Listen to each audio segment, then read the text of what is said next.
These are the regulations for the guilt offering, which is most holy. The guilt offering is to be slaughtered in the place where the burnt offering is slaughtered, and its blood is to be splashed against the sides of the altar.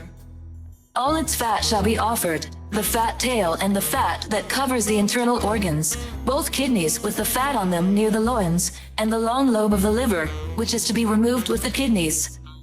The priest shall burn them on the altar as a food offering presented to the Lord. It is a guilt offering.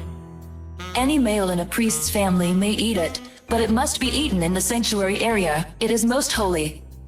The same law applies to both the sin offering and the guilt offering. They belong to the priest who makes atonement with them. The priest who offers a burnt offering for anyone may keep a tithe for himself. Every grain offering baked in an oven or cooked in a pan or on a griddle belongs to the priest who offers it, and every grain offering, whether mixed with olive oil or dry, belongs equally to all the sons of Aaron. These are the regulations for the fellowship offering anyone may present to the Lord. If they offer it as an expression of thankfulness, then along with this thank offering they are to offer thick loaves made without yeast and with olive oil mixed in, thin loaves made without yeast and brushed with oil, and thick loaves of the finest flour well kneaded and with oil mixed in. Along with their fellowship offering of thanksgiving they are to present an offering with thick loaves of bread made with yeast. They are to bring one of each kind as an offering, a contribution to the Lord. It belongs to the priest who splashes the blood of the fellowship offering against the altar.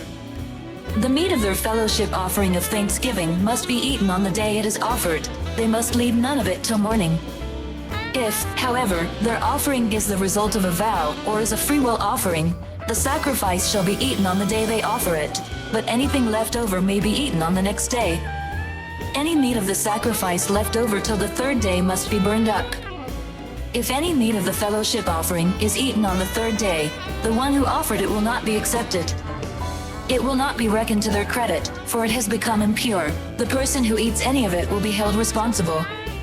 Meat that touches anything ceremonially unclean must not be eaten, it must be burned up. As for other meat, anyone ceremonially clean may eat it. But if anyone who is unclean eats any meat of the fellowship offering belonging to the Lord, they must be cut off from their people. Anyone who touches something unclean, whether human uncleanness or an unclean animal or any unclean creature that moves along the ground, and then eats any of the meat of the fellowship offering belonging to the Lord must be cut off from their people. The Lord said to Moses, "Say to the Israelites, do not eat any of the fat of cattle, sheep, or goats. The fat of an animal found dead or torn by wild animals may be used for any other purpose, but you must not eat it. Anyone who eats the fat of an animal from which a food offering may be presented to the Lord must be cut off from their people. And wherever you live, you must not eat the blood of any bird or animal. Anyone who eats blood must be cut off from their people." The Lord said to Moses, "Say to the Israelites, anyone who brings a fellowship offering to the Lord is to bring part of it as their sacrifice to the Lord. With their own hands they are to present the food offering to the Lord. They are to bring the fat, together with the breast, and wave the breast before the Lord as a wave offering. The priest shall burn the fat on the altar, but the breast belongs to Aaron and his sons. You are to give the right buy of your fellowship offerings to the priest as a contribution. The son of Aaron who offers the blood and the fat of the fellowship offering shall have the right buy as his share. From the fellowship offerings of the Israelites, I have taken the breast that is waved and the thigh that is presented and have given them to Aaron the priest and his sons as their perpetual share from the Israelites.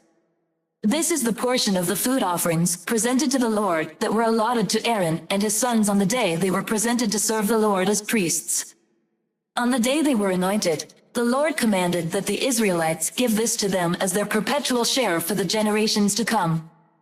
These, then, are the regulations for the burnt offering, the grain offering, the sin offering, the guilt offering, the ordination offering, and the fellowship offering, which the Lord gave Moses at Mount Sinai in the desert of Sinai on the day he commanded the Israelites to bring their offerings to the Lord.